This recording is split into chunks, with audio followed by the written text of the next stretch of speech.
이제 이스라엘 백성들이 레위기를 가지고 훈련을 마치고 이제 신해산 기슭을 떠나던 해가 1445년 BC. 그러니까 출애굽하는 시기를 빠른 출애굽설에 따라서 1446년에 출애굽을 했다고 그렇게 보는 연대를 따른다면 그 이듬해 둘째 해니까 이듬해가 바로 1445년입니다. 이때 인구조사를 마치고 이스라엘 백성들이 진영을 짜고 이제 하나님의 그 군사로서 이제 가나안 땅을 향하여 갑니다. 가데스 바네아라는 지역에 도착했을 때 하나님이 모세를 통해서 각 지파에 한 명씩 정탐꾼을 뽑습니다. 12명의 정탐꾼을 뽑아가지고 그 자기들이 이제 들어가야 할 가나안 땅을 정탐하게 하죠. 그때 12명이 40일간 정탐을 하고 돌아와서 이제 소위 정탐 보고를 하는 거죠. 정보 보고를 합니다. 그런데 10명의 지파는 10지파를 대표한 10명의 정탐꾼은 매우 부정적인 보고를 합니다. 그 땅은 참적과 꿀이 흐르는 땅, 아름다운 땅이 좋은데 거기에 살아가는 그 사람들의 그 체구라든가 이런 것들을 봤을 때는 도저히 우리가 생선이 없다. 이 게임은 끝난 게임이다. 하나님이 우리를 이 엄청난 지는 싸움에 우리를 몰고 와서 우리를 다 죽이려고 이렇게 몰고 왔다. 뭐 이런 식으로 부정적인 보고를 하는데 갈렙과 여호수아만 그렇지 않다. 하나님이 저들을 우리에게 붙이시면 우리가 능히 이길 수 있다. 그러니까 10명의 부정적 보고를 한 사람들은 스스로를 그 가나안 땅에 살아가는 그 종족들에 비해서 우리는 메뚜기 같다. 스스로를 그렇게 비하한 거죠. 여러분, 메뚜기 같다고 비하한 이것이 소위 말하는 심리학에서 그래스하퍼 신드롬이라는 용어로까지 등장할 만큼 자기 비하를 하는 그런 용어를 씁니다. 근데 갈렙과 여호수아는 그렇게 전혀 그 반대되는 보고를 하거든요. 왜 이렇게 서로 상반된 보고를 했을까요? 10명이 똑같은 눈 가지고 똑같이 가서 똑같은 상황을 봤을 텐데 12명이 10명은 부정적으로 얘기하고 2명은 또 아주 긍정적으로 자신만만한 보고를 하고 왜 그럴까요? 뭘 똑같은 걸 봤는데 어떤 눈으로 보느냐 하는 게 달라요.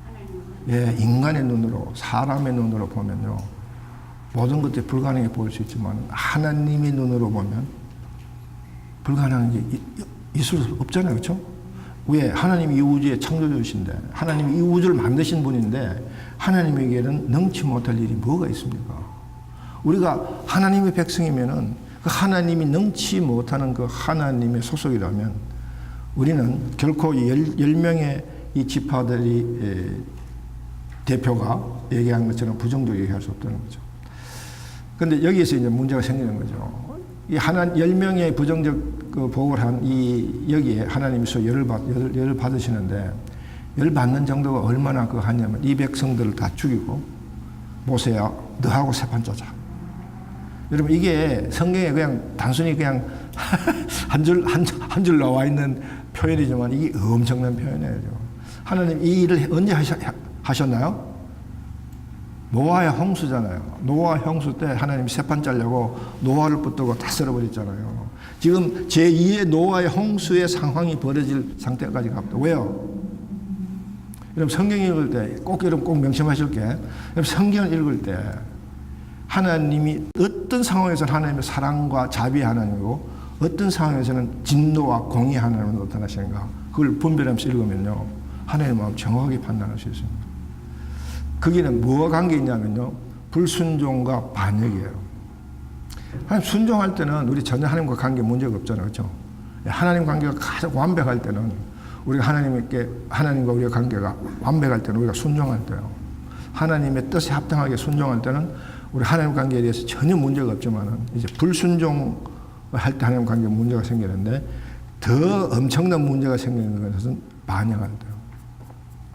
불순종과 반역은 어떤 차이가 있냐면은 불순종은 단순히 내가 하나님의 뜻을 단순히 따르지 않는 거예요. 그게 별로 의미가 없이 그냥 단순히 안 따르는 거예요. 쉽게 얘기하면. 그런데 반역은요, 하나님의 뜻을 내가 재해석해서 안 따르는 거예요. 반역은 반드시 뭐가 붙냐 하면 자기 해석이 붙는 거예요. 내가 복음이 들어간다 그 말이에요. 성경으로 하나님의 안목으로 하나님의 관점으로 풀어야 되는데 내 관점, 내 안목, 내 기준으로 풀어버릴 때 문제가 생기는 거죠. 문제가 생겨도 엄청난 문제가, 보통 엄청난 문제가 아닙니다. 그런데 이 지금 가데스 바네아에 지금 금방 하나님의 백성이 되겠다고 서약하고 언약하고 약정한 그 결단한 그 백성이 불과 며칠이 안 돼가 그 잉크가 마르기도 전에, 그렇죠? 그 조약문에 사인한 잉크가 마르기도 전에 스스로 어떻게 얘기하나요? 하나님 백성이 된 내가 메뚜기다, 메뚜기. 여러분, 하나님 기분이 어떻겠어요? 한번 생각해 보세요. 그래서 하나님이, 그렇다고 하나님이 이 가나안 땅에 이제 집어넣을 이 세대들을 하나님께서 죽여버리려고 할 때 즉시 죽일 그 방법만 바꾸지 죽이는 그 자체를 바꾸지는 않습니다. 이제 모세가 아주 또 다시 하나님께 엎드려 기도하잖아요. 하나님, 이제 적과 꿀이 흐르는 그 땅을 다리고 들어가려고 하나님 백성을 다리고 가서 그 땅에 가기도 전에 다 죽인다면 이게 남보기에도 지금 얼마나 창피하겠냐 뭐 이런 식으로 막 설득을 해가지고 그 생각을 하나님이 그 계획을 바꾸게 하셔서 이제 1세대를 즉시 죽이지 않고 죽을 때까지 하나님이 기다려 주시는 거죠. 그래서 그 1세들이 죽는데 얼마만큼 시간이 필요했냐면요. 37년 6개월이 필요했던 거죠. 가데스 바네아 때, 가데스 바네아 이 사건 때부터 시작해서 37년 6개월을 그 광야를 배회하게 하면서 소위 1세들이 다 죽을 때까지 기다립니다. 자, 37년 6개월 동안 60만 3,550명의 장정 플러스 그 가족들이 다 죽어 없어지려면 하루에 몇 명이 죽어야 될까요? 그거 한번 계산해 본 적 있어요? 쓸데없는 짓일 것 같아도 이 이스라엘 백성들이 당하는 그 하나님의 심판은 엄청난 거예요. 그죠? 하루에 거의 170명씩 죽어갑니다. 그러니까 상상을 해보세요. 매일 저쪽 구석에서는 매일 그냥 하루도 쉼 없이, 하루 쉼이 어디 있어? 아침부터 저녁까지 계속 사람 죽어나갈 거니까 계속 곡하는 소리, 장례 치르고 이쪽은 이동하고. 여러분 이게 지금 얼마나 좀. 근데 그 기록은요, 이제 민수기 14장에 이제 가데스 바네아의 그 사건이 나오는데 민수기 16장은요 이미 그 상황이 끝난 거예요. 민수기 16장에는 그 37년 6개월에 그 배회했던 그 기록은 사실은 성경에 자세한 기록은 없습니다. 그냥 37년 6개월 동안 광야를 배회한다는 얘기도 있지만은, 민수기 16장은요, 이제 그 배회 방황 기간이 거의 딱 끝나고 마지막 단계에 와서 이제 모압 평야를 향하여 마지막 행진하는 그때부터 쓰기 시작한 거죠. 그래서 이스라엘 백성들이 이제 모압 평야까지 가깝게 다가오는 시간이 되었습니다. 우리가 여기서 두 가지만, 민수기의 두 가지 상황만 우리가 짚고 얘기할 텐데, 21장에 보면 노뱀 사건이 나와요. 아주 짧게 나오는데, 한 몇 절 안 되는 짧은 사건이지만, 여기에 굉장히 심오한, 이제 그 의미가 담겨 있는데, 이스라엘 백성들이 민수기의 과정을 읽었을 때, 여러분 읽고 나면 뭐가 이제 머릿속에 남아있냐면, 웬만한 사람들 읽고 나면, 그 민수기의 그 잔상이 뭐가 남느냐면요, 이스라엘 백성들이 불평해요. 끊임없이 불평하는 거죠. 끊임없이. 금방 보고도, 금방 하나님의 능력과 하나님의 기적을 보고도 그 생각이 지어지기 전에 돌아서서 또 컴플레인하는 거죠. 그래서 민수기를요, 이스라엘 백성 광야 불평기다. 그래 얘기하는 사람들이 있습니다. 금방 끊임없이 불평하는데, 그때마다 하나님이 어떻게 대하시는가. 그때마다 모세는 그 상황을 어떻게 대하는가. 그 모세가 온유의 성한 자다.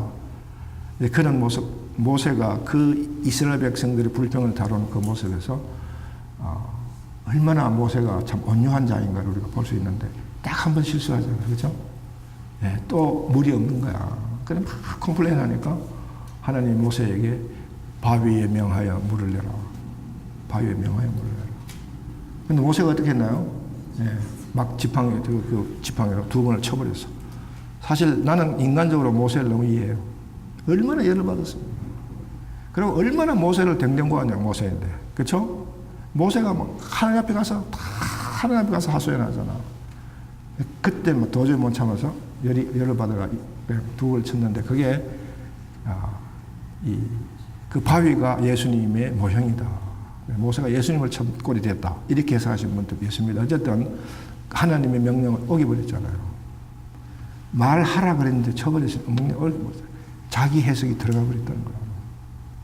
굉장히 중요한 부분입니다. 여러분, 우리 성경을 해석하고 하나님의 말씀을 해석할 때 자기 해석이 들어가는 그만큼 치명적인 게 없습니다. 여러분, 오늘 우리도 성경 읽을 때 이 점을 굉장히 조심하고 끊임없이 이 점을 우리가 신경을 쓰면 성경 읽어야 되는데 그게 바로 자기중심성 내려놓는 겁니다. 내가 복음 지옥이에요. 우리가 성경 66권을 갖고 있는데 그럼에도 불구하고 거의 모든 크리스찬들이 67번째 성경을 갖고 있어요. 그게 내가 복음입니다. 그리고 그 내가 복음이 모든 성경에 어떤 데는 성경이에요. 모든 성경을 해석할 때마다 내가 복음을 통해서 성경을 해석하는 거예요. 그래서 여러분 빨리 그 내가 복음을 찢어 없애버려야 돼요.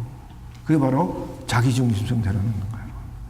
이게 바로 이거 가지고 성경을 우리 관점으로 읽고 개념을 가지고 성경을 읽는 이유가 거기에 있습니다.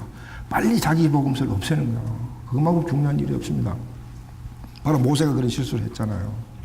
그런 식으로 이스라엘 백성들이 끊임없이 불평을 그 중에 한 사건이 노뱀 사건입니다. 이스라엘 백성들이 또 불평을 하니까 하나님이 불뱀을 풀어가지고 이스라엘 백성들을 그 불뱀에 물려서 죽게 하는 거죠. 그러니까 또 이스라엘 백성들이 여러분 놀랍게도요. 이스라엘 백성들이 끊임없이 불평을 하고 그 불평을 모세가 중보를 해서 또 해결하는데 자기들이 그런 불평을 통해서 해결을 받는 그 과정 속에 한 번도 해결을 안 해요.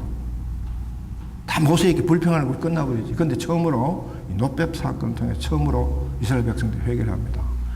모세가 회개한 게 아니라 모세를 통해서 한 게 아니라 자기들이 회개해요. 하나님 잘못했습니다. 그러니까 하나님이 모세를 통해서 해결점을 주는데 그것이 바로 불뱀을 없애지 아니하고 불뱀을 노뱀으로 형상화해서 그걸 지팡이에 달아서 높이 달아.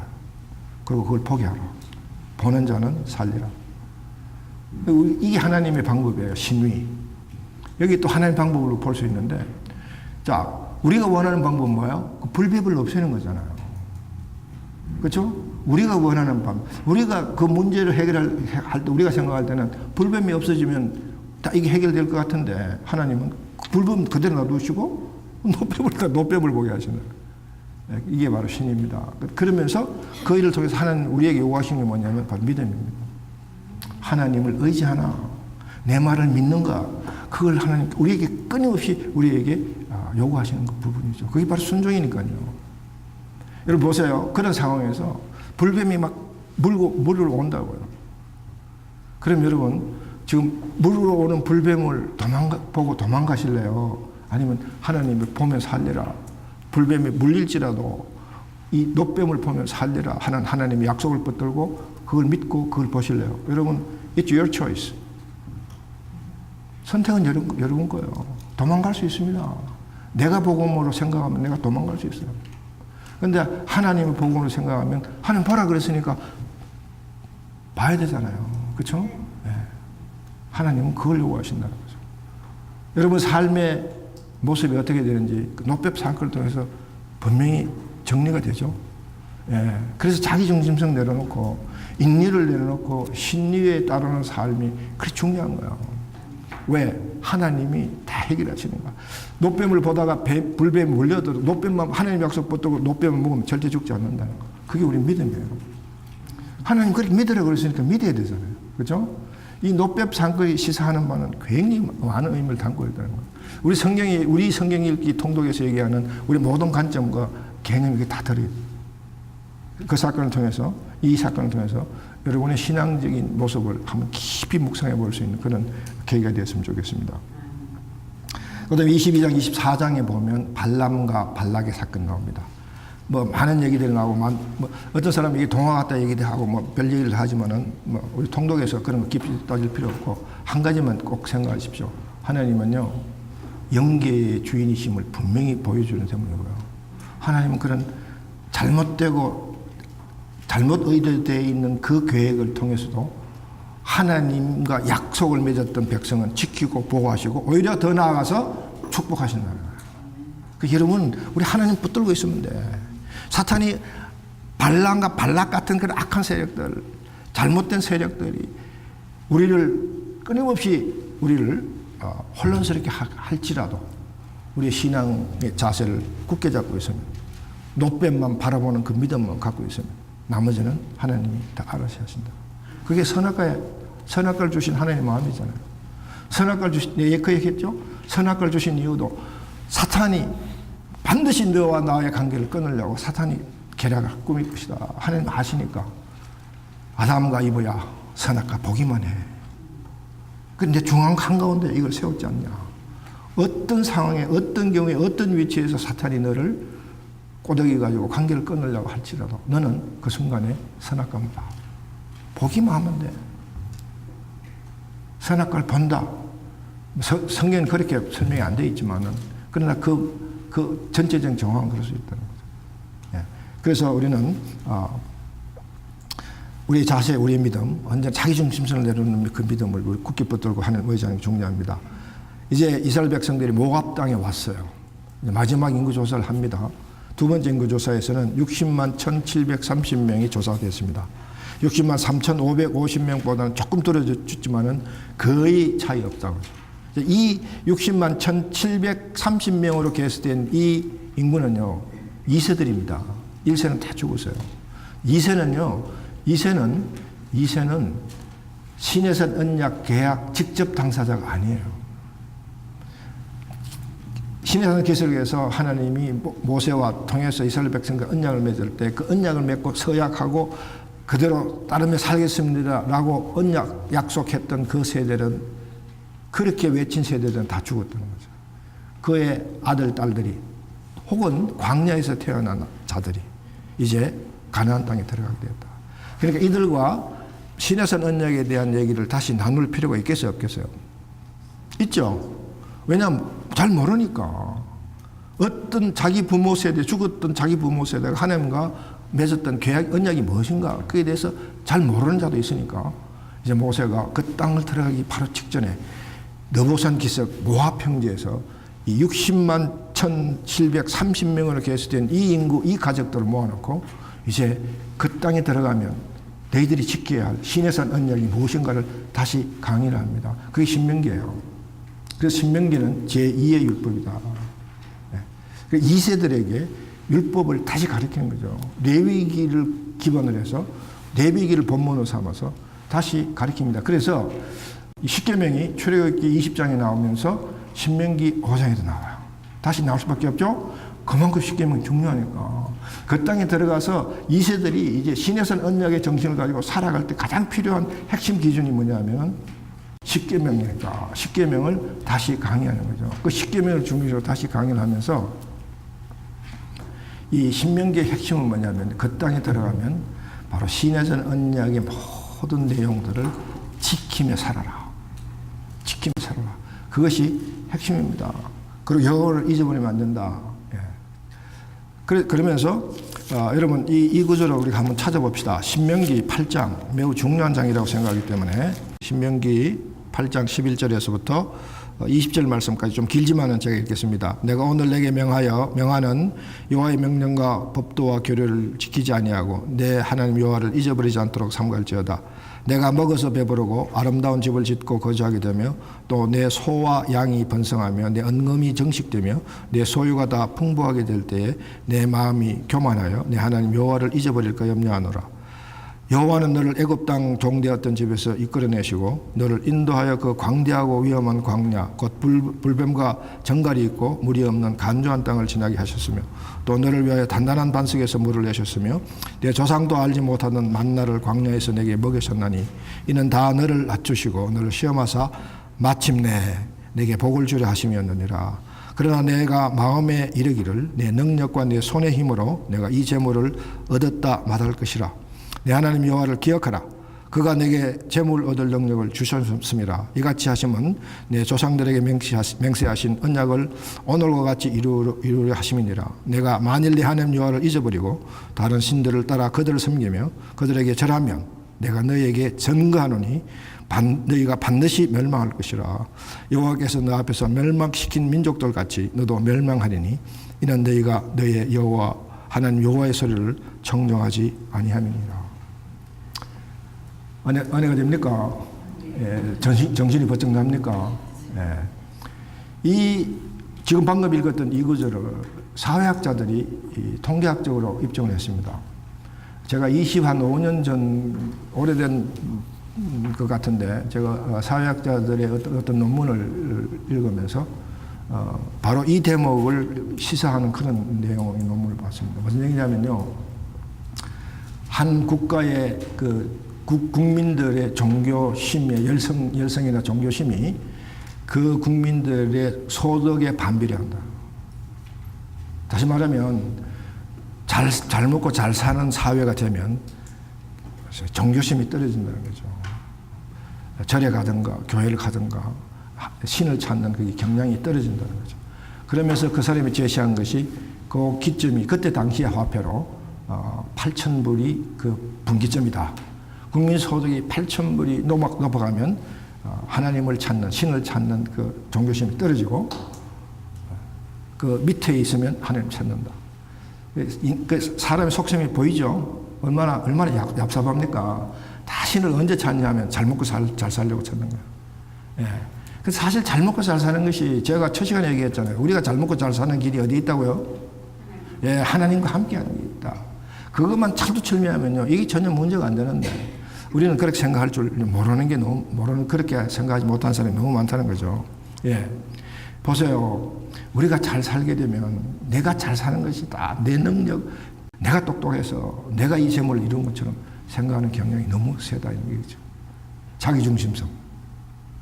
여기서 우리는 자기중심성 내려놓는 것이 얼마나 중요한 것인가를 보여주는 거죠. 예. 16절 이런 말씀이 나오죠. 내 조상도 알지 못하던 만나를 광야에서 내게 먹였었느니 이는 다 너를 낮추시며 너를 시험하사. 그 다음에 나온 단어가 뭐죠? 예, 마침내. 하나님은요, 기어코 하나님의 뜻을 우리에게 이루신다는 거죠. 마침내. 예.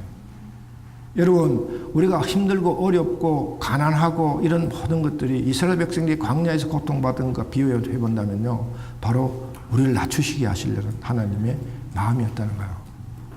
여러분, 우리가 맞춰질 때 하나님은 우리에게 큰 복을 주신다. 그걸 암시하고 있잖아요. 마침내 우리가 낮춰질 때, 낮아질 때 마침내 하나님 우리에게 복을 주신다. 그걸 기억하세요. 여러분, 우리가 이 땅에서 복을 누리고 살기를 원하시죠. 그리고 그 복을 우리가 하나님 나라에 이를 때까지 계속해서 누리고 살아야 되잖아요. 그 비결은요, 마침내 복을 주시는 하나님께, 복을 주시는 그 하나님께 내 중심성을 내려놓는 거예요. 네. 바로 그겁니다. 그래서 우리가 여호와를 잊지 말라. 지금 모세가 이스라엘 백성들, 너희들이 그 땅에 들어가면 잘 먹고 잘 살 거야. 그러다가 보면 어느 날 여호와를 잊어버린다. 그건 엄청난 낭패다. 실제로 이스라엘 역사가 그랬어요. 실제로 이스라엘 역사가 그랬다. 잘 먹고 잘 살게 되니까 그냥 우상 숭배로 그냥 너무 쉬운 삶, 이지고잉 삶을 추구하다 보니까 그냥 그렇게 다 넘어가 버리는 거죠. 그래서 이 모세는요, 여호와를 잊어버릴 뿐만 아니라 신명기 28장에서 지켜행하라. 여러분, 신명기 28장은 축복장이 아닙니다. 여러분, 많은 신명기 28장을 가지고 축복장에다가 나가도 복을 받고, 뭐 들어와도 복을 받고, 뒤집어져도 복을 받고, 엎어져도 복을 받고, 뭐 어떤 경향이 줘도 복 받는다. 그 얘기만 쫙 나오는 것 같은데 사실은 그 앞에 뭐라고 얘기하냐면요, 예, 조건 붙습니다. 지켜 행하면. 여러분, 금방 그 신명기, 같은 신명기 안에 금방 그 다음에 나오는 내용이 뭐냐면 지켜 행하지 아니하면 똑같은 복받는 똑같은 상태가 반전돼서 똑같은 상태로 저주받는다. 들어가도 저주받고 나와도 저주받고 떡강들도 저주받고 모두 저주한다. 왜? 그게 뭐냐면 지켜 행함의 여부예요. 그래서 여러분 잘 기억하십시오. 축복은 조건부입니다. Conditional blessing. 예, 그 조건이 뭐냐 하면 지켜 행하는 거예요. 뭘 지켜 행해야 돼요? 레위기적 모든 규례의 정신입니다. 십계명적 정신이에요. 십계명적 삶을 살면 그런 복을 받고 십계명적 삶을 살지 않으면 저주를 받는다. 그 얘기가 신명기 28장일 뿐만 아니라 모세가 가나안 땅에 들어간 이스라엘 백성들에게 주는 메시지의 핵심이에요. 왜? 그 땅에 들어가면 너무나 쉽게 섞여버릴 상황이 바로 눈앞에 나와 있으니까. 여호와의 규례와 그 정신을 굳게 붙들고 지키면서 하나님의 백성으로서의 정체성을 굳건히 세워라. 그걸 마지막으로 당부하는 거잖아요. 그게 신명기입니다.